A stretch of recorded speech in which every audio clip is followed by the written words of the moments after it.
আমার প্রিয় দেশবাসী, মন কি বাতে আপনাদের সকলের সঙ্গে যুক্ত হওয়া, আপনাদের সকলের কাছ থেকে শেখা, দেশের মানুষের সাফল্যের কথা জানা সত্যিই আমাকে খুবই আনন্দ দেয়।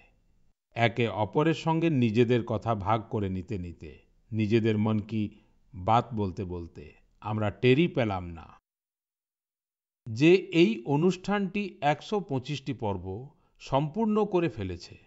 আজ এই অনুষ্ঠানের ১২৬তম পর্ব এবং আজকের দিনটির সঙ্গে কিছু বিশেষ বিষয়ও জড়িয়ে আছে। আজ ভারতের দুই মহান ব্যক্তিত্বের জন্মবার্ষিকী। আমি বলছি শহীদ ভগৎ সিং এবং লতা দিদির কথা। বন্ধুগণ, অমর শহীদ ভগৎ সিং প্রত্যেক ভারতবাসী, বিশেষ করে দেশের যুব সমাজের কাছে অনুপ্রেরণার উৎস। নির্ভীকতা তাঁর স্বভাবের সঙ্গে ওতপ্রোতভাবে জড়িত ছিল। দেশের জন্য ফাঁসির দড়িতে ঝোলার আগে ভগৎ সিংজি ইংরেজদের একটি চিঠিও লিখেছিলেন। তিনি বলেছিলেন যে আমি চাই আপনারা আমার এবং আমার সঙ্গীদের সঙ্গে যুদ্ধবন্দীর মতো আচরণ করুন। তাই আমাদের প্রাণ ফাঁসি দিয়ে নয়, সরাসরি গুলি করে নেওয়া হোক। এটা তাঁর অদম্য সাহসের প্রমাণ। ভগৎ সিংজি মানুষের কষ্টের প্রতিও খুব সংবেদনশীল ছিলেন এবং তাদের সাহায্যে সর্বদা এগিয়ে আসতেন। আমি শহীদ ভগৎ সিংজিকে শ্রদ্ধাঞ্জলি অর্পণ করছি। বন্ধুগণ, আজ লতা মঙ্গেশকরেরও জন্মবার্ষিকী। ভারতীয় সংস্কৃতি এবং সঙ্গীতে আগ্রহী যে কেউই তাঁর গান শুনে অভিভূত না হয়ে থাকতে পারেন না। তাঁর গানে সেই সবকিছু আছে যা মানুষের মন ছুঁয়ে যায়। তিনি দেশাত্মবোধক যে গানগুলি গেয়েছেন, সেই গানগুলি মানুষকে খুবই অনুপ্রাণিত করেছে। ভারতের সংস্কৃতির সঙ্গেও তার গভীর যোগসূত্র ছিল।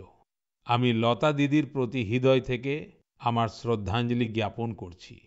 বন্ধুগণ, লতা দিদি যে মহান ব্যক্তিত্বদের দ্বারা অনুপ্রাণিত হয়েছিলেন, তাদের মধ্যে বীর সাভারকরও একজন, যাকে তিনি তাত্যা বলে ডাকতেন। তিনি বীর সাভারকর জির অনেক গানকেও নিজের সুরে গেঁথেছিলেন। লতা দিদির সঙ্গে আমার স্নেহের বন্ধন সর্বদা অটুট ছিল। তিনি আমাকে প্রতি বছর রাখি পাঠাতেন। আমার মনে আছে, মারাঠি সুগম সঙ্গীতের মহান ব্যক্তিত্ব সুধীর ফড়কেজি প্রথমবার লতা দিদির সঙ্গে আমার পরিচয় করিয়েছিলেন এবং আমি তাকে বলেছিলাম যে সুধীর জির সুর করা এবং আপনার গাওয়া জ্যোতি কলশ ছলকে গানটি আমার খুব পছন্দের। বন্ধুগণ, আপনারাও আমার সঙ্গে এটি উপভোগ করুন।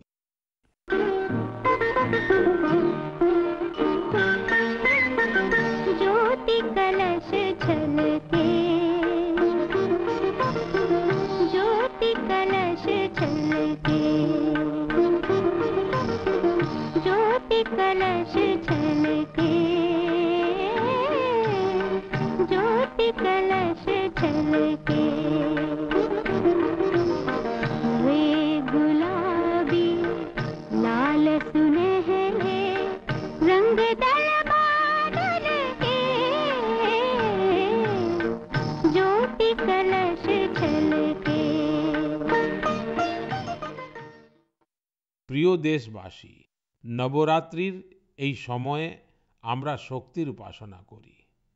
আমরা নারী শক্তির উৎসব পালন করি। বিজনেস থেকে স্পোর্টস এবং এডুকেশন থেকে শুরু করে সায়েন্স পর্যন্ত, আপনি যে কোনো ক্ষেত্রের কথাই ধরুন না কেন, দেশের কন্যারা সর্বত্র নিজেদের বিজয় পতাকা ওড়াচ্ছে। আজ তারা এমন সব প্রতিবন্ধকতাও পার করছে যা কল্পনা করাও কঠিন। আমি যদি আপনাদের এই প্রশ্নটা করি, আপনারা কি সমুদ্রে টানা 8 মাস থাকতে পারবেন? আপনারা কি সমুদ্রে পালতোলা নৌকো অর্থাৎ হাওয়ার বেগে এগিয়ে চলা নৌকোয় করে 50,000 কিলোমিটার যাত্রা করতে পারবেন এবং সেটাও এমন সময় যে সমুদ্রে আবহাওয়া যে কোনো মুহূর্তে খারাপ হয়ে যেতে পারে। এমনটা করার আগে আপনারা হাজারবার ভাববেন, কিন্তু ভারতীয় নৌসেনার দুজন সাহসী মহিলা অফিসার নাবিকা সাগর পরিক্রমার সময় এমনটা করে দেখিয়েছেন। তারা দেখিয়েছেন যে সাহস এবং দৃঢ় সংকল্প কাকে বলে। মন কি বাতের শ্রোতাদের আমি এই দুই নির্ভীক অফিসারের সঙ্গে পরিচয় করাতে চাই। একজন হলেন লেফটেন্যান্ট কমান্ডার দিলনা এবং অন্যজন হলেন লেফটেন্যান্ট কমান্ডার রূপা। এই দুই অফিসার আমাদের সঙ্গে ফোন লাইনে যুক্ত হয়েছেন। হ্যালো। Hello sir. নমস্কার। নমস্কার স্যার। তাহলে আমার সঙ্গে লেফটেন্যান্ট কমান্ডার দিলনা এবং লেফটেন্যান্ট কমান্ডার রূপা, আপনারা কি দুজনে একসঙ্গে আছেন?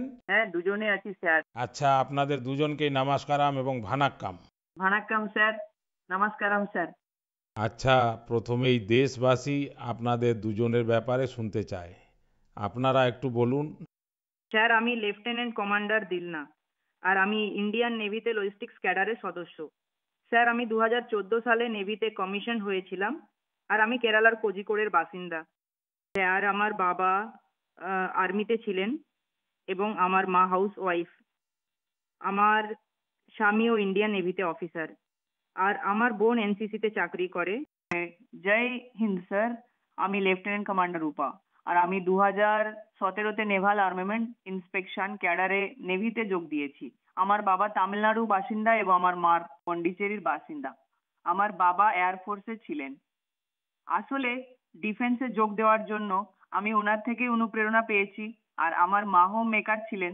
দিলনা আর রূপা, আমি জানতে চাইবো আপনাদের সাগর পরিক্রমার অভিজ্ঞতা কেমন ছিল। গোটা দেশও জানতে চায়। আর আমি নিশ্চিতভাবে বিশ্বাস করি এটা কোনো সহজ কাজ নয়। অনেক কঠিন পরিস্থিতির সম্মুখীন হতে হয়েছে, অনেক বাধা আপনাদের পার করতে হয়েছে। Yes sir. আমি আপনাকে এটা বলতে চাই, স্যার, জীবনে আমরা একবার এমন সুযোগ পাই যা আমাদের জীবন বদলে দেয়। আর এই সার্কাম নেভিগেশন আমাদের জন্য তেমনই একটা সুযোগ ছিল, যা ইন্ডিয়ান নেভি আর ভারত সরকার আমাদের দিয়েছে। আর এই অভিযানে আমরা প্রায় 47,500 কিলোমিটার সেল করেছি স্যার। 2024-এর 2রা অক্টোবরে গোয়া থেকে রওনা দিয়েছিলাম, আর 2025-এর 29শে মে ফিরে এসেছি। আর এই অভিযান সম্পূর্ণ করতে আমাদের 238 দিন লেগেছে স্যার। এই 238 দিন এই বোটে আমরা শুধু দুজনেই ছিলাম। আর স্যার, এই অভিযানের জন্য আমরা 3 বছর ধরে প্রস্তুতি নিয়েছি। নেভিগেশন থেকে শুরু করে কমিউনিকেশন, এমার্জেন্সি ডিভাইস কিভাবে অপারেট করতে হয়, ডাইভিং কিভাবে করতে হয়, আর বোটে যে কোনো ধরনের এমার্জেন্সি হলে, যেমন মেডিকেল এমার্জেন্সি কিভাবে সামলাতে হবে, এই সব বিষয়ে ইন্ডিয়ান নেভি আমাদের ট্রেনিং দিয়েছে। আর এই যাত্রার সবচেয়ে স্মরণীয় মুহূর্তের কথা আমি বলতে চাই। স্যার, আমরা পয়েন্ট নিমোতে ভারতের পতাকা উড়িয়েছি। স্যার, পয়েন্ট নিমো হলো পৃথিবীর সবচেয়ে দুর্গম স্থান। সেখান থেকে সবচেয়ে কাছের কোনো মানুষ যদি থাকেন, তবে তিনি ইন্টারন্যাশনাল স্পেস স্টেশনে আছেন। আর সেখানে একটি সেল বোটে পৌঁছানো প্রথম ভারতীয়, প্রথম এশীয় এবং বিশ্বের প্রথম মানুষ হলাম আমরা স্যার। আর এটা আমাদের জন্য গর্বের বিষয় স্যার। বাহ, আপনাদের অনেক অভিনন্দন। Thank you sir. আপনার সঙ্গীও কিছু বলতে চান? স্যার, আমি এটা বলতে চাই যে সেল বোটে করে যারা বিশ্ব পরিক্রমা করেছেন, তাদের সংখ্যা মাউন্ট এভারেস্টে পৌঁছানো মানুষের সংখ্যার চেয়ে অনেক কম। আর যারা সেল বোটে করে একা বিশ্ব পরিক্রমা করেন, তাদের সংখ্যা, যারা মহাকাশে গেছেন, তাদের সংখ্যার চেয়েও অনেক কম। আচ্ছা, এত জটিল যাত্রার জন্য খুব ভালো টিম ওয়ার্কের প্রয়োজন। আর সেখানে তো টিমে আপনারা দুজন অফিসারই ছিলেন। আপনারা এটা কিভাবে সামলেছেন? হ্যাঁ স্যার, এই ধরনের যাত্রার জন্য আমাদের দুজনকে একসঙ্গে পরিশ্রম করতে হতো। আর যেমন লেফটেন্যান্ট কমান্ডার দিলনা বললেন, এটা অর্জন করার জন্য শুধু আমরা দুজনেই বোটে ছিলাম। আর আমরাই বোট রিপেয়ারার ছিলাম, engine mechanic, sail maker, medical assistant, cook, cleaner, driver, navigator, সব কিছুই একসঙ্গে হতে হতো। আর এটা অর্জন করার জন্য ইন্ডিয়ান নেভির একটা বড় অবদান ছিল। আর আমাদের সব ধরনের ট্রেনিং দেওয়া হয়েছে। স্যার, আমরা 4 বছর ধরে একসঙ্গে সেল করছি, তাই আমরা একে অপরের শক্তি আর দুর্বলতা খুব ভালোভাবে জানি। তাই আমরা সবাইকে বলি যে আমাদের বোটে একটা সরঞ্জাম ছিল যা কখনো ফেল করেনি, সেটা ছিল আমাদের দুজনের টিমওয়ার্ক। আচ্ছা, যখন আবহাওয়া খারাপ থাকতো, কারণ এই সামুদ্রিক জগৎটা তো এমনই যেখানে আবহাওয়ার কোনো ঠিক থাকে না, তখন আপনারা সেই পরিস্থিতি কিভাবে সামলাতেন? স্যার, আমাদের যাত্রায় অনেক প্রতিকূল চ্যালেঞ্জ ছিল। এই অভিযানে আমাদের অনেক চ্যালেঞ্জের মুখোমুখি হতে হয়েছে। বিশেষ করে স্যার, দক্ষিণ মহাসাগরে আবহাওয়া সবসময় খারাপ থাকে। আমাদের 3টে ঝড়েরও মোকাবিলা করতে হয়েছে। আর স্যার, আমাদের বোটটা মাত্র 17 মিটার লম্বা আর এর প্রস্থ মাত্র 5 মিটার। তো মাঝে মাঝে এমন ঢেউ আসতো যা 3তলা বাড়ির চেয়েও বড় ছিল স্যার। আর আমরা আমাদের যাত্রায় প্রচন্ড গরম আর প্রচন্ড ঠান্ডা দুটোই সহ্য করেছি। স্যার, অ্যান্টার্কটিকায় যখন আমরা সেল করছিলাম তখন টেম্পারেচার ছিল 1 ডিগ্রি সেলসিয়াস আর ঘন্টায় 90 কিলোমিটার বেগে হাওয়া, এই দুটোই আমাদের একসঙ্গে মোকাবিলা করতে হয়েছে। আর ঠান্ডা থেকে বাঁচতে আমরা 6 থেকে 7টা স্তরের পোশাক পরতাম। আর পুরো দক্ষিণ মহাসাগর আমরা এরকম 7টি স্তরের পোশাকেই পার করেছি। আর মাঝে মাঝে আমরা গ্যাস স্টোভ জেলে আমাদের হাত গরম করতাম। আর কখনো এমন পরিস্থিতিও, আজ যখন একদম হাওয়া থাকতো না, আর আমরা সেল পুরো নামিয়ে দিয়ে ভেসে থাকতাম। আর এই ধরনের পরিস্থিতিতে আসলে স্যার আমাদের ধৈর্যের পরীক্ষা হতো। দেশের মেয়েরা এত কষ্ট করেছে, শুনলে মানুষ অবাক হবে। আপনারা নানা দেশে গেছিলেন ভারতের 2 মেয়েকে দেখে। হয়তো অনেকেই অনেক কিছু ভাবতো। অভিজ্ঞতা কেমন ছিল? হ্যাঁ স্যার, খুব ভালো অভিজ্ঞতা হয়েছে। আমরা 8 মাসে 4টে জায়গায় থেমেছিলাম: নিউজিল্যান্ড, অস্ট্রেলিয়া, ফোর্ট স্ট্যানলি আর সাউথ আফ্রিকা স্যার। প্রত্যেক জায়গায় করে কতদিন করে থাকতে হতো? স্যার, আমরা এক জায়গায় 14 দিন থেকেছি স্যার। এক জায়গায় 14 দিন? Correct sir. আর স্যার, আমরা পৃথিবীর প্রতিটি কোণায় ভারতীয়দের দেখেছি, তারাও খুব সক্রিয়ভাবে আর অনেক আত্মবিশ্বাসের সাথে ভারতের নাম উজ্জ্বল করছেন। আর আমাদের এমন মনে হয়েছে তা আমাদের যে সাফল্যরা নিজেদেরও সাফল্য বলে মনে করতেন, এবং প্রত্যেক জায়গা আমাদের আলাদা আলাদা অভিজ্ঞতা হয়েছে। যেমন অস্ট্রেলিয়াতে ওয়েস্টার্ন অস্ট্রেলিয়ান পার্লামেন্টের স্পিকার আমাদের ডেকেছিলেন, তিনি আমাদের খুব অনুপ্রাণিত করেছিলেন। আর যখনই এই ধরনের ঘটনা ঘটতো স্যার, আমাদের খুব গর্ব হতো। আর যখন নিউজিল্যান্ডে যাই তখন মাউরিরা আমাদের স্বাগত জানায় আর আমাদের ভারতীয় সংস্কৃতির প্রতি অনেক সম্মান দেখায় স্যার। এবং একটা গুরুত্বপূর্ণ বিষয় হলো স্যার, ফোর্ট স্ট্যানলি একটা দুর্গম দ্বীপ স্যার, এটা সাউথ আমেরিকার কাছে অবস্থিত, যেখানে মোট জনসংখ্যা মাত্র 3500 স্যার। কিন্তু সেখানে আমরা একটা মিনি ইন্ডিয়া দেখেছি এবং সেখানে 45 জন ভারতীয় ছিলেন। তারা আমাদের আপন করে নিয়েছিলেন আর আমাদের মনে হতো আমরা যেন নিজেদের বাড়িতে আছি স্যার। আচ্ছা, দেশের সেই মেয়েদের জন্য আপনারা দুজনে কি বার্তা দিতে চান, যারা আপনাদের মতোই অন্যরকম কিছু করতে চায়? স্যার, আমি লেফটেন্যান্ট কমান্ডার রূপা বলছি। আপনার মাধ্যমে আমি সবাইকে এটা বলতে চাই যে যদি কেউ মন দিয়ে পরিশ্রম করে তাহলে এই পৃথিবীতে কোনো কিছুই অসম্ভব নয়। আপনি কোথা থেকে এসেছেন, কোথায় জন্মেছেন, তাতে কিছু যায় আসে না। স্যার, এটা আমাদের দুজনেরই ইচ্ছা যে ভারতের যুবক যুবতী আর মহিলারা বড় বড় স্বপ্ন দেখুক আর ভবিষ্যতে সমস্ত মেয়েরা আর মহিলারা প্রতিরক্ষা, খেলাধুলা আর রোমাঞ্চকর অভিযানে সামিল হয়ে দেশের নাম উজ্জ্বল করুক। আর দিলনা আর রূপা, আপনাদের কথা শুনে আমিও খুব রোমাঞ্চিত হচ্ছি যে আপনারা কি অসাধারণ সাহসিকতার পরিচয় দিয়েছেন।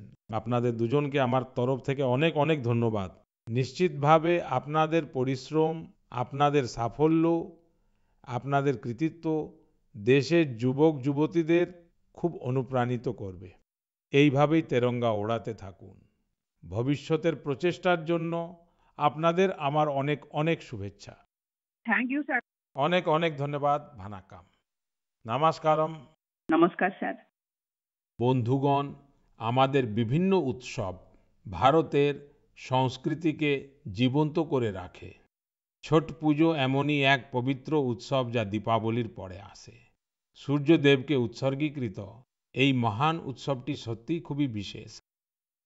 এতে আমরা অস্তগামী সূর্যকেও অর্ঘ্য দিই, তার আরাধনা করি। ছট শুধু দেশের বিভিন্ন অংশেই পালিত হয় না, বরং সারা বিশ্বেই এর জাঁকজমক দেখা যায়। আজ এটা একটা গ্লোবাল ফেস্টিভ্যাল হয়ে উঠছে। বন্ধুগণ, আপনাদের এটা জানাতে পেরে আমি খুব খুশি যে ভারত সরকারও ছট পুজো নিয়ে একটি বড় প্রচেষ্টায় নিযুক্ত হয়েছে। ভারত সরকার ছট উৎসবকে ইউনেস্কোর ইনটেনজিবল কালচারাল হেরিটেজ লিস্ট অর্থাৎ ইউনেস্কোর সাংস্কৃতিক ঐতিহ্যের তালিকায় অন্তর্ভুক্ত করার চেষ্টা করছে। ছট পুজো যখন ইউনেস্কোর তালিকায় অন্তর্ভুক্ত হবে, তখন বিশ্বের প্রতিটি প্রান্তে মানুষ এর জাঁকজমক আর আধ্যাত্মিকতার স্বাদ অনুভব করতে পারবে। বন্ধুগণ, কিছুদিন আগে ভারত সরকারের এমনই প্রচেষ্টার ফলে কলকাতার দুর্গাপুজো ইউনেস্কোর এই তালিকায় জায়গা করে নিয়েছে। আমরা আমাদের সাংস্কৃতিক অনুষ্ঠানগুলোকে এভাবেই বিশ্বব্যাপী পরিচিতি দিলে বিশ্বও সেগুলোর ব্যাপারে জানবে, বুঝবে এবং তাতে সামিল হতে এগিয়ে আসবে। বন্ধুগণ, 2রা অক্টোবর গান্ধী জয়ন্তী। গান্ধীজি সবসময় স্বদেশী জিনিস গ্রহণ করার উপর জোর দিয়েছিলেন এবং তার মধ্যে খাদি ছিল সবচেয়ে প্রধান। দুর্ভাগ্যবশত স্বাধীনতার পর খাদির জৌলুস কিছুটা ফিকে হয়ে যাচ্ছিল, কিন্তু গত 11 বছরে খাদির প্রতি দেশের মানুষের আকর্ষণ অনেক বেড়ে গেছে। বিগত কয়েক বছরে খাদির বিক্রিও অনেকটাই বেড়েছে। আমি আপনাদের সকলের কাছে অনুরোধ করছি যে 2রা অক্টোবর কোনো না কোনো খাদি পণ্য অবশ্যই কিনবে। গর্বের সঙ্গে বলুন, এটা স্বদেশী। এটা সোশ্যাল মিডিয়ায় ভোকাল ফর লোকালের সাথে শেয়ারও করবেন। বন্ধুগণ, খাদির মতোই আমাদের হ্যান্ডলুম আর হ্যান্ডিক্রাফট সেক্টরেও অনেক পরিবর্তন দেখতে পাওয়া যাচ্ছে। আমাদের দেশে এমন অনেক উদাহরণ আজ সামনে আসছে, যা থেকে বোঝা যায় যে যদি ঐতিহ্য এবং ইনোভেশনকে একসাথে জুড়ে দেওয়া যায়, তাহলে অদ্ভুত পরিণাম পাওয়া যেতে পারে। যেমন একটি উদাহরণ হলো তামিলনাড়ুর ইয়াজ ন্যাচারালস। এখানে অশোক জগদীশন জি এবং প্রেম সেলভারাজ জি কর্পোরেট চাকরি ছেড়ে এক নতুন উদ্যোগ নিয়েছেন। তারা ঘাস এবং কলার ফাইবার দিয়ে যোগা ম্যাট তৈরি করেছেন, হার্বাল রং দিয়ে কাপড় রাঙিয়েছেন আর 200 পরিবারকে ট্রেনিং দিয়ে তাদের কর্মসংস্থানের ব্যবস্থা করেছেন। ঝাড়খণ্ডের আশিস সত্যব্রত সাহুজি জোহার গ্রাম ব্র্যান্ডের মাধ্যমে আদিবাসী বুনন এবং পোশাককে গ্লোবাল রাম্প পর্যন্ত পৌঁছে দিয়েছেন। তার প্রচেষ্টার ফলে আজ অন্যান্য দেশের মানুষও ঝাড়খণ্ডের সাংস্কৃতিক ঐতিহ্য সম্পর্কে জানতে পারছেন। বিহারের মধুবনী জেলার সুইটি কুমারী জি, তিনিও সংকল্প ক্রিয়েশন শুরু করেছেন। তিনি মিথিলা পেন্টিংকে মহিলাদের জীবিকার একটি মাধ্যম করে তুলেছেন। আজ 500রও বেশি গ্রামীণ মহিলা তার সঙ্গে যুক্ত হয়েছেন এবং আত্মনির্ভরতার পথে এগিয়ে চলেছেন। সাফল্যের এই সমস্ত কাহিনী আমাদের শেখায় যে আমাদের ঐতিহ্যের মধ্যে আয়ের কতই না উপায় লুকিয়ে আছে। যদি সংকল্প দৃঢ় হয়, তাহলে সাফল্য আমাদের থেকে দূরে যেতে পারে না। আমার প্রিয় দেশবাসী, আগামী কয়েকদিনের মধ্যেই আমরা বিজয়া দশমী পালন করতে চলেছি। এবারের বিজয়া দশমী আরও একটি কারণে খুবই বিশেষ। এই দিনেই রাষ্ট্রীয় স্বয়ংসেবক সংঘের স্থাপনার 100 বছর পূর্ণ হচ্ছে। 1 শতাব্দীর এই যাত্রা যেমন অদ্ভুত, অভূতপূর্ব, তেমনই অনুপ্রেরণাদায়ক। 100 বছর আগে যখন রাষ্ট্রীয় স্বয়ংসেবক সংঘ প্রতিষ্ঠিত হয়েছিল, তখন দেশ শতাব্দীর পর শতাব্দী ধরে দাসত্বের শৃঙ্খলে বাঁধা ছিল। শতাব্দীর এই দাসত্ব আমাদের আত্মসম্মান এবং আত্মবিশ্বাসে গভীর আঘাত করেছিল। বিশ্বের সবচেয়ে প্রাচীন সভ্যতার সামনে পরিচয়ের সংকট তৈরি করা হচ্ছিল। দেশবাসী হীনমন্যতার শিকার হতে শুরু করেছিল। তাই দেশের স্বাধীনতার পাশাপাশি এটাও গুরুত্বপূর্ণ ছিল যে দেশ যেন ভাবনাগত দাসত্ব থেকেও মুক্ত হয়।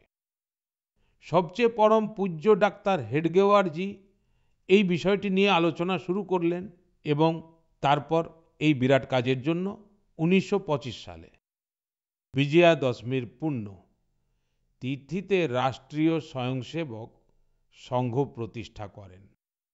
ডাক্তার সাহেবের পর পরম শ্রদ্ধেয় গুরুজি রাষ্ট্রসেবার এই মহাযজ্ঞকে এগিয়ে নিয়ে যান।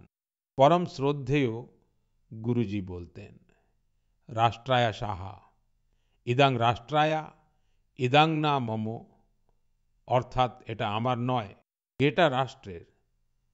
এটি স্বার্থের ঊর্ধ্বে উঠে রাষ্ট্রের জন্য নিজেকে উৎসর্গ করতে অনুপ্রাণিত করে। গুরুজি গোলওয়ালকারজির এই উক্তি লক্ষাধিক স্বয়ংসেবককে ত্যাগ এবং সেবার পথ দেখিয়েছে। সেবা ও ত্যাগের ভাবনা এবং অনুশাসনের শিক্ষাই হল সংঘের প্রকৃত শক্তি।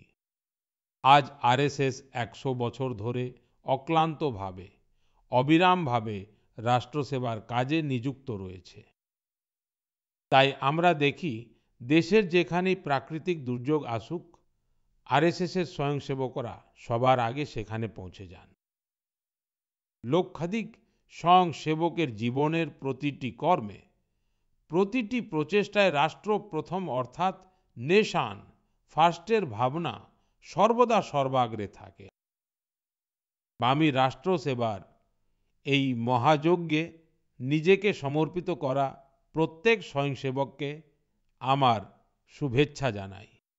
আমার প্রিয় দেশবাসী, আগামী মাসে 7ই অক্টোবর মহর্ষি বাল্মীকি জয়ন্তী। আমরা সবাই জানি মহর্ষি বাল্মীকি ভারতীয় সংস্কৃতির কত বড় ভিত্তি। মহর্ষি বাল্মীকি আমাদের ভগবান রামের অবতার কাহিনীর সাথে এত বিস্তারিতভাবে পরিচয় করিয়ে দিয়েছিলেন। তিনি মানবজাতিকে রামায়ণের মতো একটি চমৎকার গ্রন্থ উপহার দিয়েছেন। বন্ধুগণ, রামায়ণের এই প্রভাবের মূল কারণ তার মধ্যে নিহিত ভগবান রামের আদর্শ এবং মূল্যবোধ। ভগবান রাম সেবা, সম্প্রীতি এবং করুণার সাথে সকলকে আপন করে নিয়েছিলেন। তাই আমরা দেখি মহর্ষি বাল্মীকির রামায়ণের রাম মাতা শবরী এবং নিষাদ রাজের সঙ্গেই পূর্ণতা পান। তাই বন্ধুগণ, অযোধ্যায় যখন রাম মন্দির নির্মাণ হয়েছে, তখন সঙ্গে নিষাদ রাজ এবং মহর্ষি বাল্মীকির মন্দিরও তৈরি করা হয়েছে। আমার আপনাদের কাছে অনুরোধ, আপনিও যখন অযোধ্যায় রামলালার দর্শন করতে যাবেন, তখন মহর্ষি বাল্মীকি আর নিষাদ রাজ মন্দির অবশ্যই দর্শন করবেন। আমার প্রিয় দেশবাসী, শিল্পকলা, সাহিত্য এবং সংস্কৃতির সবচেয়ে বিশেষ ব্যাপার হলো এগুলি কোনো গণ্ডির মধ্যে বাঁধা থাকে না। এর সুগন্ধ সমস্ত সীমানা পেরিয়ে মানুষের মন ছুঁয়ে যায়। সম্প্রতি প্যারিসের একটি কালচারাল ইনস্টিটিউট সৌন্তখ মণ্ডপা তার 50 বছর পূর্ণ করেছে। এই কেন্দ্রটি ভারতীয় নৃত্যকে জনপ্রিয় করে তুলতে ব্যাপক অবদান রেখেছে। প্রতিষ্ঠা করেছিলেন মিলেনা সালভিনি। কয়েক বছর আগেই তাকে পদ্মশ্রী দ্বারা সম্মানিত করা হয়েছে। আমি সৌন্তখ মণ্ডপার সঙ্গে যুক্ত সকল ব্যক্তিকে অনেক অভিনন্দন জানাই এবং ভবিষ্যতের প্রচেষ্টার জন্য তাদেরকে শুভেচ্ছা জানাই। বন্ধুগণ, এখন আমি আপনাদের দুটি ছোট অডিও ক্লিপ শোনাচ্ছি, মন দিয়ে শুনুন। দয়ালু সিত কিন সিতনা මිනිහ කවුරුන්ද මසබඳේ මිනිහ මිනිහා ගැන සොඳිනේ නෑනුවෙදෝ බිඳ කුදු සිතුවේ දයාලු සිතකින් සිතනා මිනිහ කවුරුන්ද මසබඳේ මිනිහ මිනිහා ගැන සොඳිනේ। এবার দ্বিতীয় ক্লিপটিও শুনুন। மனிதன் மனிதனுக்காயில்லையே,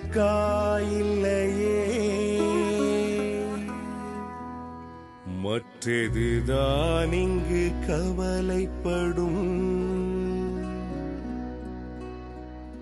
கருணையுள்ளத்தில் பரவிடவே அன்பு செய்வாய் நீ என் தோழா மனிதன் மனிதனுக்காயில்லையே மற்றதுதான் இங்கு கவலைப்படும் করুণায়ুল্লাতিল পরবিড়বে বন্ধুগণ, এই কণ্ঠস্বর প্রমাণ করে যে কিভাবে ভূপেন হাজারিকাজির গানের মাধ্যমে বিশ্বের বিভিন্ন দেশ একে অপরের সঙ্গে যুক্ত হয়। আসলে শ্রীলঙ্কায় একটি অত্যন্ত প্রশংসনীয় প্রচেষ্টা করা হয়েছে।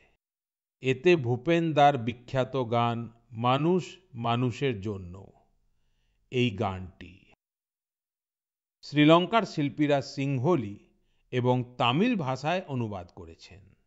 আমি আপনাদের এইমাত্র এই অডিওটি শুনিয়েছি।